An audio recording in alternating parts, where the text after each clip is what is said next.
3 दिन। हाँ, तो वहाँ पे जब हमने देखा कि वहाँ एक एफपीओ इतने बड़े लेवल पे काम कर रहा है, उसके अपने कोल्ड स्टोर है। एफपीओ कहें तो फार्मर प्रोड्यूसिंग कंपनी होती है। फार्मर्स जो है, कलेक्टिव फार्मर्स इकट्ठे हुए, अच्छा। उन्होंने एक कंपनी फॉर्म की। अच्छा, और सहकारिता जैसे।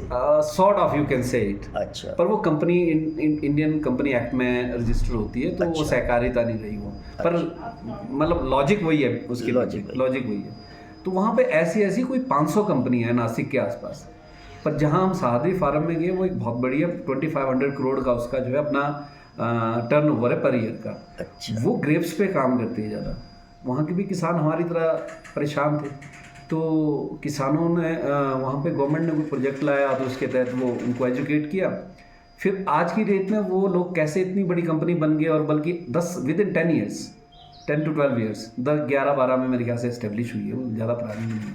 और 2500 करोड़ एक बहुत बड़ा नंबर है किसानों के लिए।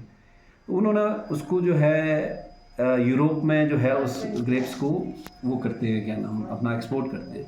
अच्छा। और उस एक्सपोर्ट करके उन्होंने शुरू में उनको नुकसान भी हुए, काफ़ी नुकसान उन्होंने झेले, और उससे ही उन्होंने सीखा।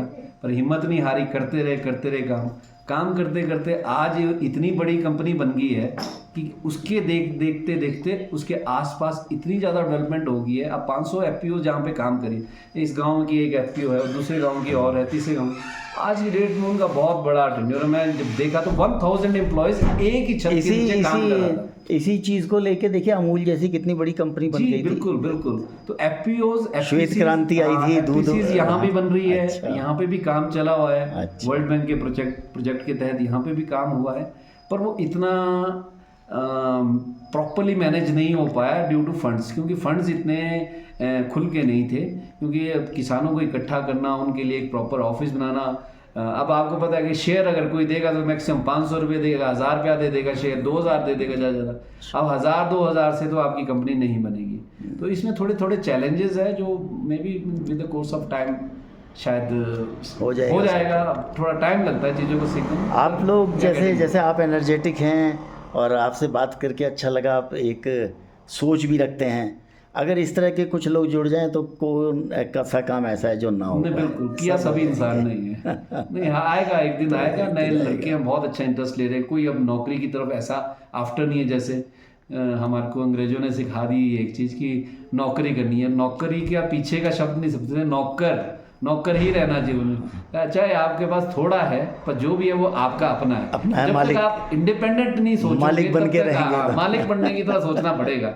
क्योंकि किसान तो वैसे भी जब मालिक ही है, वो चाहे जो भी है, एंड ऑफ द डे तो खा तो अपनी मेहनत से। किसान जी है तो मालिक, लेकिन मेंटली बहुत डाउन हो चुका था, डोमिनेट हुआ, वो दूसरे लोग डोमिनेट कर गए उसको। यही डर है। हम चाहते हैं कि जो हमारी नई जनरेशन है, जो नौकरियों की ओर प्रेशर ना पड़े, कोई प्राइवेटाइजेशन में बाहर जाके जो 10,000, 15,000, 20,000, 25,000 की तनख्वाह कमानी है, उससे बेहतर, उससे कहीं ज़्यादा हो यहाँ अपने घर में। मैं कहता हूँ कम कमाए, घर का मालिक ज़्यादा कमाएगा जी, यहाँ पे ज़्यादा कमाएगा, कमाई भी ज़्यादा है, आउटपुट है अगर वो अपने खेत में काम करे। लेकिन क्या है, एम्प्लॉयमेंट उसी को कहा जाता है। अपोजिशन पार्टियां हैं, सोच है जी कि जो अगर सरकारी नौकरी है तो वो कहते हैं एम्प्लॉयमेंट है, अदरवाइज नहीं। वो तो पॉलिटिक्स है। देखिए, टेक्निकली पॉलिटिक्स है। आज की डेट में हम बात करें, मैं अभी यहाँ पे फोन पे देख रहा था एक ब्लॉग की, 4 किलो अनाज दे दिया, दूसरा बोलता 75 साल में 4 किलो अनाज दे दिया, तो इसको डेवलपमेंट नहीं कहते। तो कुल मिला के कहने की बात है नहीं, कहने की बात है कि आम आदमी कितना ऊपर उठा है, वो है बड़ी बात। अगर इस देश को आगे ले जाना है तो उस लास्ट आदमी की ओर देखना जरूरी है। हाँ। जो आज भी सड़क में सो रहा है, क्यों सो रहा है वो? जब तक हम उसको एक 4 दीवारी के अंदर नहीं लाएंगे ना जी, तब तक हमारे को डेवलप्ड होने के बारे में तो सोचना भी फजूल है। हम तो डेवलपमेंट की तरफ भी नहीं है मेरे हिसाब से। वो चाहे जैसा भी है, चाहे प्रवासी मजदूर है, चाहे उसका गांव में घर है पर शहर में सड़क में सो रहा है या भूखा सो रहा है, तो दिस इज अ शेम। हम सबको शर्म आनी चाहिए। हम हर एक जो सक्षम आदमी है इस हिंदुस्तान के, हमारे को शर्म आनी चाहिए। वो निवाला अपने मुंह में कैसे डालते कि इसी हिंदुस्तान का कोई आदमी जो है भूखा है, और इसी हिंदुस्तान का हम कैसे इतने आलीशान होटलों में रहे या अपने घरों में अपने आलीशान बना रहे कि इसी घर का कोई आदमी जो है, इसी हिंदुस्तान का कोई आदमी जो है सड़कों में सो रहा है। मेरी भी सोच ये है जी, जैसे हम लोग कहते हैं हमने 80 करोड़ को अनाज मुहैया करा दिया मोदी जी ने, बड़े फ़ख्र से बोलते हैं। भीख के तौर पे ना मिले, ये लोग सक्षम बने, कमाएं और आत्मसम्मान से खाएं, उससे अच्छी कोई बात नहीं। आरक्षण है एक, देखिए आम पब्लिक की बात है तो पॉलिटिक्स में ले जाते हैं। आरक्षण की जरूरत आज की डेट में फाइनेंस लेवल पे होनी चाहिए कि जो गरीब आदमी है उसको आरक्षण दे।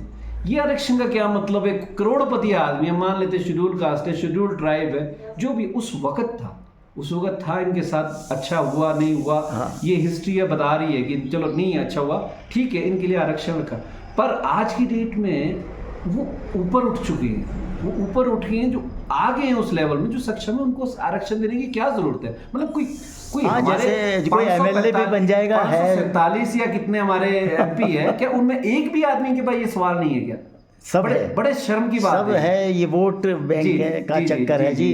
तो और वो बड़ा दुख। आजकल इलेक्शन चले हैं सर, या करने की हिम्मत नहीं है। वही बोल रहा हूँ, आजकल इलेक्शन चले हुए हैं, तो हम लोग यहाँ आते हैं, आए भी, हमने सवाल भी पूछे अच्छा। इस बारे में कि ये क्या है।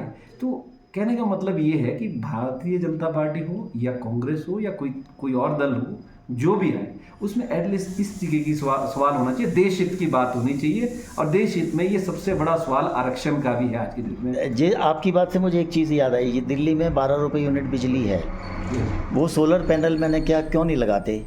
क्योंकि अगर हम कैलकुलेट करते हैं 8.5 रुपये यूनिट से, फरीदाबाद में है जो, तो हम ये देखते हैं कि 4 साल में सोलर पैनल कितने से भी अच्छा लगवा लो, महंगे से महंगा वाला, उसकी 4 साल में हमारी वैल्यू कॉस्ट निकल आती है इस रेट के हिसाब से।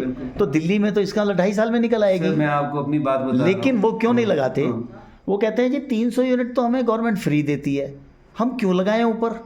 देखा जाए आपकी छत पे। चलिए ये तो दिल्ली की बात है ना, और स्टेट में तो नहीं दे रही है, शुरुआत वहां से करनी। नहीं, कई जगह आजकल 150 यूनिट 200